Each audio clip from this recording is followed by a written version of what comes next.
Welcome to என்னுடைய சமையல். இன்றைக்கு என்னுடைய சமையல்ல நான் ஒரு சின்ன vlog மாதிரி அது டின்னர் vlog மாதிரி காமிக்க போறேன். இப்போ நாங்க டின்னருக்கு ஒரு இட்டாலியன் டின்னர், ஒரு சிம்பிள் இட்டாலியன் டின்னர். அதுல நான் இப்போ சிக்கன் இந்த பாஸ்தா பண்ண போறேன். நான் ஃபுசிலி நம்ம ட்விஸ்ட்குள்ளது அது இந்த ப்ரோக்கோலியோட சேர்த்து சிக்கன்ல நான் பெப்பர் போட்டிருக்கிறேன், நம்ம இந்த ஹெர்பு போட்டிருக்கிறேன், அதாவது ரோஸ்மெரி ஒரிகானோ உள்ள ஹெர்பு போட்டிருக்கிறேன். இது எல்லாத்துக்கும் தெரியும், இந்த மாதிரி மிக்ஸ் ஹெர்பு. இப்போ நான் இதில் பூண்டு போட்டிருக்கிறேன், கொஞ்சோண்டு பூண்டு போட்டு உப்பு வினிகர் போட்டிருக்கிறேன். இப்போ இந்த பேசில் போட்டு இதை நான் ஜஸ்ட் மெரினேட் பண்ணி வச்சிருக்கிறேன். கூட கொஞ்சம் போடுறேன், பெப்பர் மிளகு நல்லா தூவி இருக்கிறேன். இது இப்போ நான் மெரினேட் பண்ணி ஒரு 2-3 ஹவராக வச்சிருக்கிறேன். ஆயில் போட்டிருக்கிறேன், இது ஆலிவ் ஆயில்.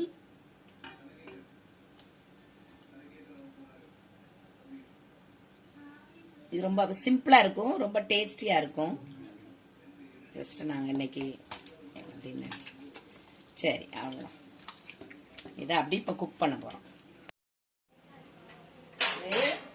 வினிகர் போட்டிருக்கிறேன், மிளகு போட்டிருக்கிறேன், அந்த ஹெர்பு போட்டிருக்கிறேன், கொஞ்சோண்டு பூண்டு போட்டிருக்கிறேன், ஆலிவ் ஆயில், மஸ்டர்ட் பேஸ்ட் கொஞ்சோண்டு போட்டிருக்கேன். மஸ்டர்ட் பேஸ்ட் இவ்வளோ போட்டு இவ்வளவுதான்.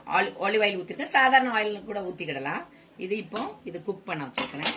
ஒரு 10 மினிட்ஸ்க்கு அப்புறம் பார்ப்போம். ப்ரோக்கோலியும் நம்ம இதில் பாயில் பண்ண போகிறோம். 1 டீஸ்பூன் சாதா எண்ணெய் ஊற்றிருக்கிறேன், உப்பு போட்டிருக்கிறேன். இதை இந்த தண்ணி இப்போ கொஞ்சம் கொதிச்சுக்கிடட்டும். கொதிச்ச உடனே நம்ம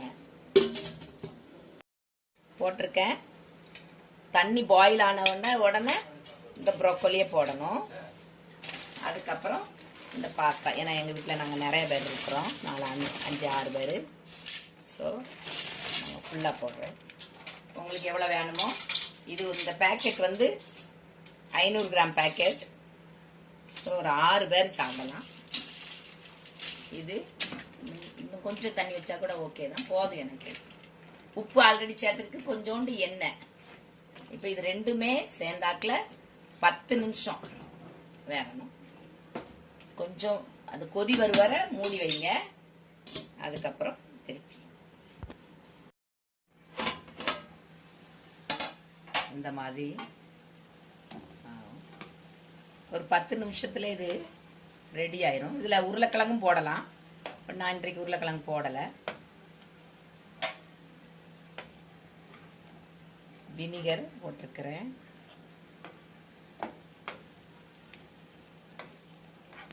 டக்குன்னு இது வெந்துடும், ரொம்ப நேரம் ஆகாது.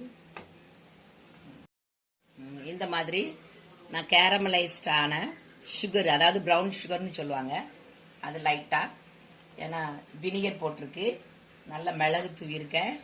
இது ரொம்ப ஸ்வீட்டா இருக்காது, லைட்டா ஒரு சிக்கன்ல லைட்டா ஒரு டேஸ்ட், ஸ்வீட் டேஸ்ட் வரும். ஏன்னா இது இன்னொரு வினிகர் போடணும். நான் சாதா வினிகர் சேர்த்துருக்கிறேன், ஆகையினால நான் ப்ரௌன் சுகர் சேர்க்கிறேன். என்னைக்காவது ஒரு நாள் ஒரு சேஞ்சுக்கு நீங்க இந்த மாதிரி பால்சமிக் வினிகர்னு ஒன்று கிடைக்கும். அப்படி கிடைச்சது அப்படின்னா அது வாங்கி வினிகர், அதாவது சாதா வினிகருக்கு பதிலாக அதை போட்டு ரொம்ப டேஸ்டா இருக்கும். மஸ்டர்ட் பேஸ்ட் போட்டு இப்படி நீங்க செய்து சாப்பிடணும். இன்னொன்று கொஞ்சம் குக் ஆகட்டும். இப்போ நான் ஆலிவ் ஆயில், சாதா ஆயில் இருந்தாலும் நீங்க சாதா ஆயில் ஊற்றிக்கோங்க. இந்த ஆயிலில் கொஞ்சம் டேஸ்ட் கிடைக்கும். அதனால எண்ணெய் சூடான உடனே இந்த சில்லி, ஆக்சுவலாக ஒன்றுமே போடாமல் வெறும் ஆலிவ் ஆயிலே சாப்பிடலாம், பட் அது சிலருக்கு பிடிக்காது. இப்படி அதனால இப்படி செய்து நான் காமிக்கேன்.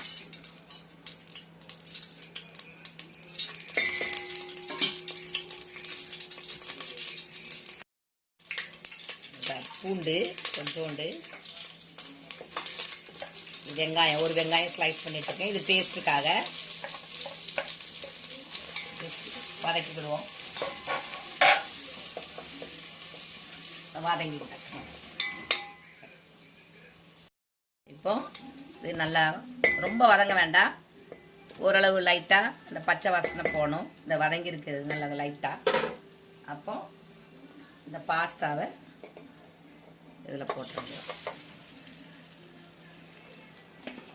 ஆக்சுவலாக வெங்காயங்க ஒன்றுமே போடாமல் அப்படியே ஆலிவ் ஆயில் ஊற்றி அப்படி பெப்பர் சால்ட் போட்டு அப்படி சாப்பிட்றது தான். பட் இருந்தாலும் உங்களுக்கு கொஞ்சம் டேஸ்ட் வரணும் அப்படின்னுட்டு இந்த ஆலிவ் ஆயில் வந்து நல்ல ஆலிவ் ஆயில். சுவிட்ச் ஆஃப் பண்ணிடணும். இது வந்து ரொம்ப டேஸ்ட்டாக இருக்கும். ஆக்சுவலாக ப்ரோக்கோலி வந்து நீங்கள் மசாலாலாம் போட்டு பண்ணவே கூடாது, ஒரு காலமும் பண்ணக்கூடாது. அதனுடைய டேஸ்ட் அப்படி போயிடும். இது வந்து இப்படி பண்ணி தான் சாப்பிடணும். அல்லது ஜஸ்ட் பாயில் பண்ணி நம்ம மிளகு தூவி பட்டர் போட்டு, ஆலிவ் ஆயில் இல்லைன்னா பட்டர் போட்டுக்கிடணும். பட்டர் போட்டு மிளகு தூவி தான் சாப்பிடணும். நிறைய பேர் ரொம்ப நம்ம இந்தியன் வேல குக் பண்ணுவாங்க. அதனுடைய எண்ணெய் சத்தெல்லாம் போயிடும், டேஸ்டெல்லாம் போயிடும். இப்போ இதை சர்வ் பண்ண வேண்டியதான். இப்போ இதை சர்வ் பண்ணிட வேண்டியதான்.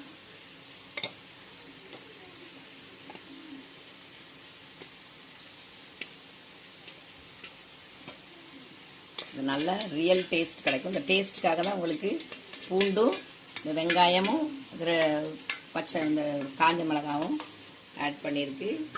இது நம்மளுடைய என்ன சொல்லுவாங்க, என்னைக்காவது ஒரு வித்தியாசமாக சாப்பிடணும். இது ரொம்ப டேஸ்டாக இருக்கும். ப்ரோக்கோலியில் உள்ள அப்படி டேஸ்ட் உங்களுக்கு கிடைக்கும். சீஸ் வேணா போட்டுக்கிட வேண்டியதான், வேண்டான்னா சலையை இருக்கலாம். மிளகு தான் நல்ல டேஸ்ட் கொடுக்கும்.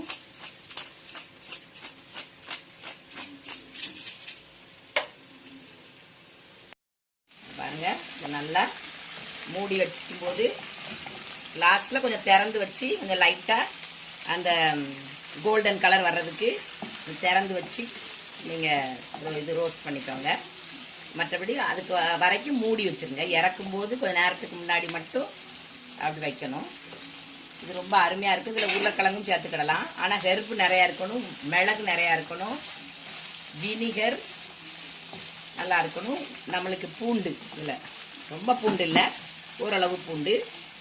அந்த வினிகர் வந்து பால்சமிக் வினிகர்னா ஸ்வீட் இருக்கும். அப்படி இல்லைன்னா கொஞ்சம் சாதா வினிகர் போட்டு ஒரு சும்மா சாதா சுகர் வேணா போட்டுக்கோங்க. அப்படி இல்லாட்டா கூட சாங்க. இப்போ இது ரெடி. இப்போ சர்வ் பண்ண வேண்டியதான்.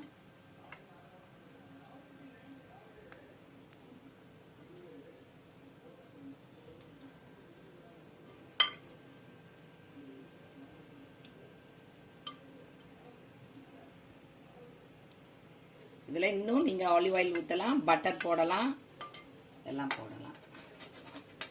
பார்க்க அப்படி வெள்ளையாக இருக்கு, ஆனால் டேஸ்டாக இருக்கும். இப்போ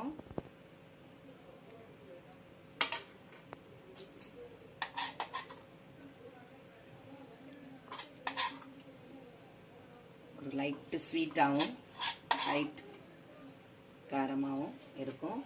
மஸ்டர்ட்னா இந்த மஸ்டர்ட் கலந்துருக்கேன். இப்படி பேஸ்ட்டாக வரும். அல்லது வினிகர் போட்டு கடுகு லைட்டாக அரைச்சிக்கோங்க. இப்போ சார், இவ்வளோ நேரமும் என்னுடைய வீடியோ பார்த்ததுக்கு ரொம்ப ரொம்ப நன்றி. பிடிச்சிருந்தா லைக் பண்ணுங்கள், ஷேர் பண்ணுங்கள், சப்ஸ்கிரைப் பண்ணுங்கள். தேங்க்யூ.